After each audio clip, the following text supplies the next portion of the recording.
What's up again, everybody? Long time no see. Let's talk some Dice Masters. So if you're curious, I've been playing Dice Masters for like 6 years. For the past year or so, because of the way that COVID and the Dice Masters release schedule has sort of played out and shipping has been crazy, I haven't been playing as much Dice Masters as normal with regards to like more competitive play. I have not dipped my toe into the water nearly as much when it comes to like online play over the past year. I think part of that is because of just coming out of COVID and doing an entire school year where I was balancing like in person, online. It was all just a very crazy school year that we did our best through. But I'll tell you what I have been doing. I've been playing Dice Masters with my son. As you know, if you know, maybe you don't know, I don't know. My son and I play Dice Masters together casually, and he is a huge Spider-Man fan. And so we've been playing a ton of like casual team versus team, like theme teams against each other. And I've talked about this before, but I want to talk you through what we've been playing most recently, because I feel like if I show you these teams, these are very easy to assemble and play at home, with your family or with your friends, or just to have a good time. And I think it's also really important to play the stuff that may not be very good, but is very thematic. And so what we've done is we've built a Spider-Man team versus a Sinister Six team, and we take turns playing each of them. And I think the way that I've built both of these teams actually ends up being really fun to play both of them against each other, because they have some unique kind of synergies and cross play, I guess is the best way to say it. So let's start with the Spider-Man team. So here we go. We have the oh look, it's so bright. It's so bright. Let's get that focus. Here we have Spider-Man Tangled Web. This is a lot of these characters are from the Amazing Spider-Man set, which was not amazing. We'll just put it that way. It was not an amazing set. Spider-Man Tangled Web, though, this card is pretty cool. It is a 4-cost Bolt character, Spider-Man affiliated. The 1/3/3 Burst Face, which the Burst Face actually matters here. 1/4/3 and a 2/5/4 stat line. It says when Spider-Man attacks, he gets +2 attack until the end of the turn. On the Burst Face, again, this is why it's important. Instead, all of your Spider-Man affiliated character dice get +2 while attacking. Very important. Also, pay a bolt, excuse me.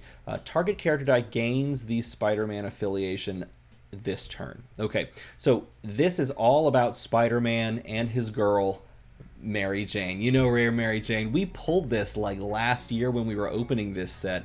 Rare Mary Jane is a fantastic card. 2-cost mask character, Spider-Man affiliated, 011113123 stat line.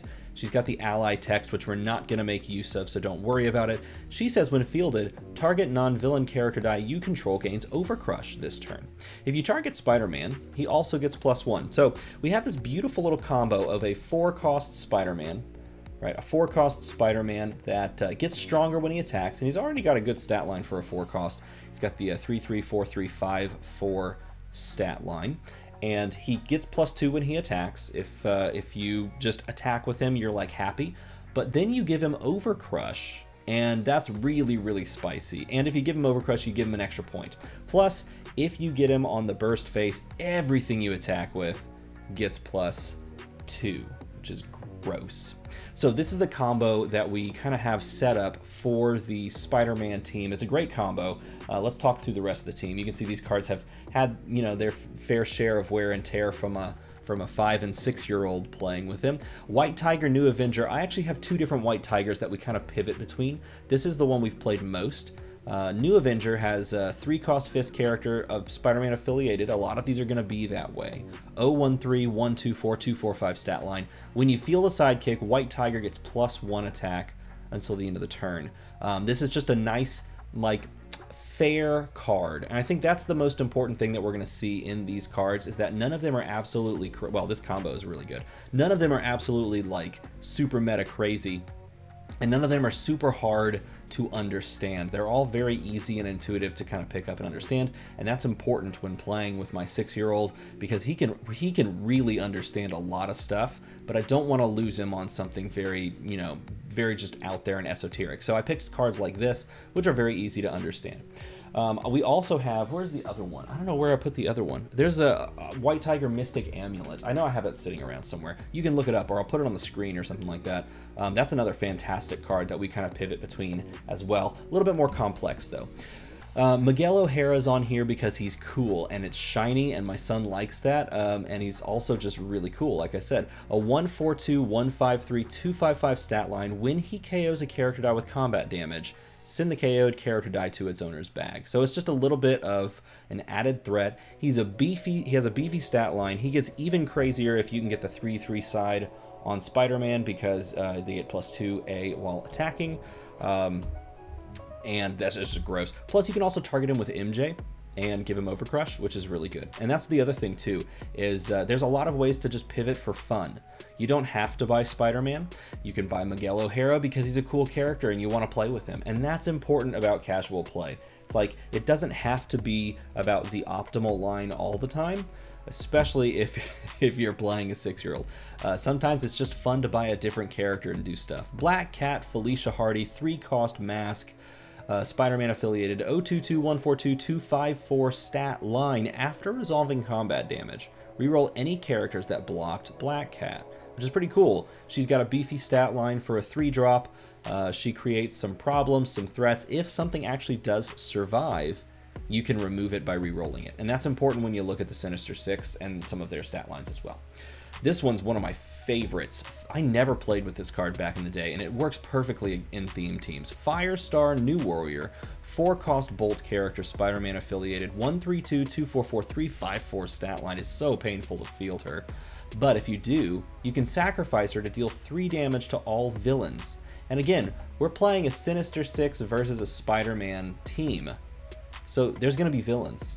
There's going to be villains. And so this is pretty cool.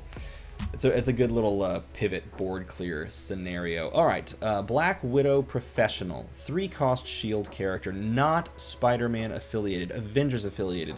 There's 2 reasons why this card's on the team. We'll talk about it after I tell you the stat line and the ability. 021, 132, 133 stat line, Aftershock. So anytime your opponent removes this from the field whatsoever, draw and roll a die. If the result is an energy face, lose 1 life and return her to the field zone at her former level. Also, you just add the rolled die to your prep area. So no matter what, you're getting the rolled die to your prep area, which is gross. I'm pretty sure that's how that works. Tell me if I'm wrong. Doesn't Professional work that way? No matter what, you're adding the rolled die. Either way, if this lands, it's ramp, right? And that's really good by just prepping that die that you pull from her, and she can just kind of come back in the field. It's very similar to, what's his face? Alfred. Yeah, common Alfred, uncommon Alfred. Why did I blank on that? Anyway, it's very similar to that same kind of mechanic. It's just a little harder to trigger because of Aftershock. Oh, there's Mystical Amulet. I had it sitting around here somewhere. Okay, so yes, this is the card that I would swap onto the team sometimes because it's just a really good win condition, like secondary win condition. When fielded, you can sacrifice another character to give this +1/+1 an Overcrush until the end of the turn. And this was the way that I actually taught Zachary how to play Overcrush, is using this team, because now he understands how like remainders work, like overcrushing damage. We have like 2 damage left over, and so that damage is going to go to me, right, when he attacks me. So Overcrush makes more sense to him now. Also, you just have the Field a Sidekick global, which is super good. And using globals is something that I'm still trying to, we're trying to work on, like why it's important to use globals, why to think about that. Gwen Stacy, Public Menace, 2-cost Bolt character, affiliated, bad stat line, and blank text. This card is on the team, like always on the team. Why? Because she's cool. And why else? Because she's a 2-drop. That's it. That's all. Literally, that's it. Web Blast. So these are the 2 basic actions. 3-cost, deal 2 damage to target non-Spider-Man affiliated character die and Underdog. We don't actually buy this card. I put it on there because it's thematic. We don't buy it. Sometimes I will, just for fun. But there's no real other reason because it's thematic. True Believer is great, though. We do buy this a lot, particularly the Sinister Six team that we'll talk about next, because they lack 2 drops. Target character gets +2/+1. In fact, I actually like this better on the Sinister Six team than on his, because he's got built-in like buffs and Overcrush like applicable things. So this card doesn't actually make as much sense, but because it's True Believer and because it's like happy looking, I picked it. And it's because it's from the ASM set. Also, the global's pretty cool, but we don't use it. So that's the thematic Spider-Man team. Now let's talk about the Sinister Six team, one that is very aggro and really just tries to win early. But it does have some late game stuff too. Vulture, Fear from Above. This card's so good. I remember when they errated this card. Was it this one? I think it was this one. Yeah, I think it was this one. 3 cost Fist character, the Sinister Six, and the villain affiliation. So the Firestar from earlier does affect it. An 022, 133, 143 stat line. When fielded, deal 1 damage to target character die. If that die leaves the field zone, he gets +1/+1. So all I do is buy these. Literally, that's the team. No. Yes, it is. I buy these, I field them, I remove his sidekicks, and I push early game damage. That's like straight up push early game damage. Alongside of that, I buy the just really expensive to field Lizard. 3 cost Fist character, villain affiliated, a 1/2/1, 2/5/1, 3/6/3 stat line, the grossest stat line.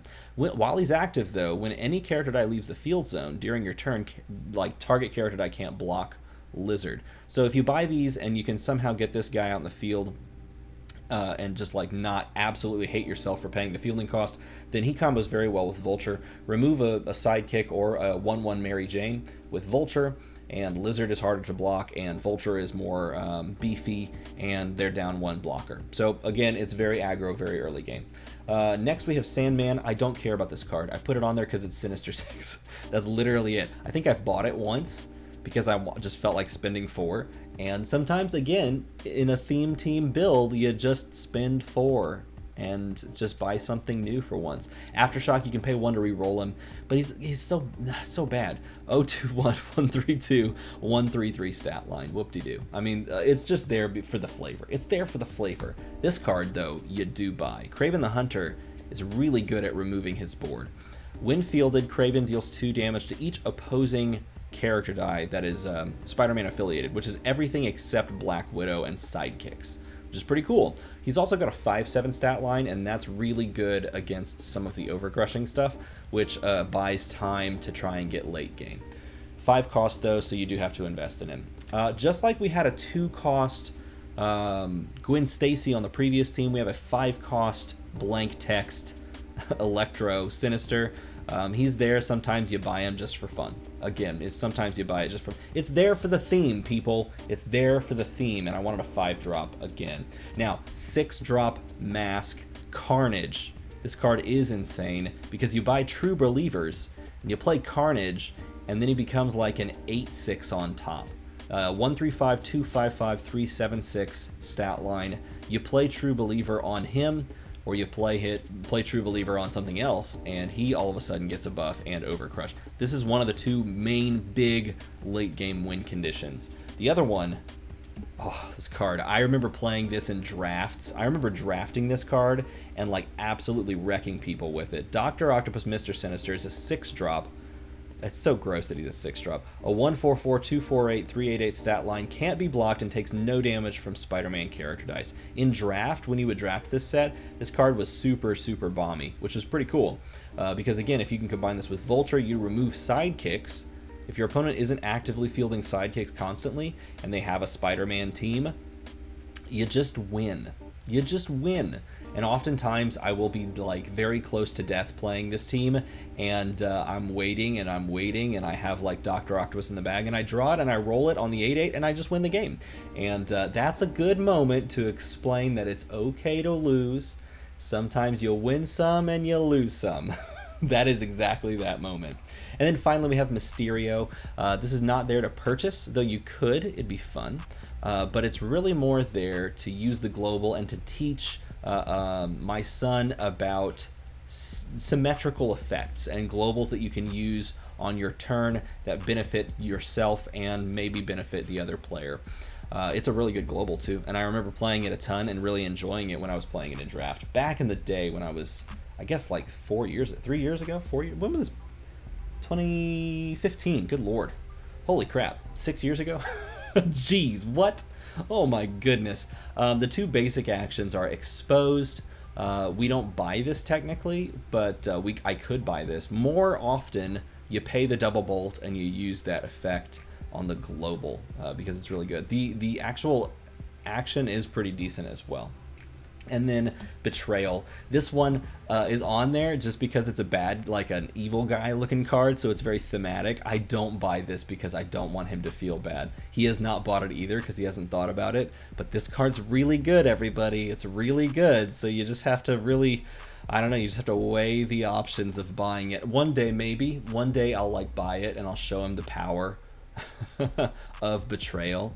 And then he's going to want to swap and play that side, or he's just going to want to like buy Betrayals and not quite get it at first, but he'll get it eventually. So we've been playing a ton of this team versus team, a very themed team setup, and we've had just a wonderful time going back and forth with these two teams. So let me know what you think about these two teams in a comment below. What is another fun theme team, like good guy versus bad guy, that you would like to play? We've done X-Men versus the Brotherhood of Evil Mutants. That one's fun, from X-Men Forever.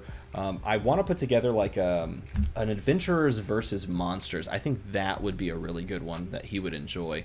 I would love to do that one as well. Give me some ideas for what I should put together in a comment below. If you want to see more of what I've been playing as far as Dice Masters is concerned, let me know that as well in a comment below. I just wanted to get with you and show you what I've been enjoying. Maybe you can take this and enjoy it at home for yourself as well. As always, everybody, thanks for watching.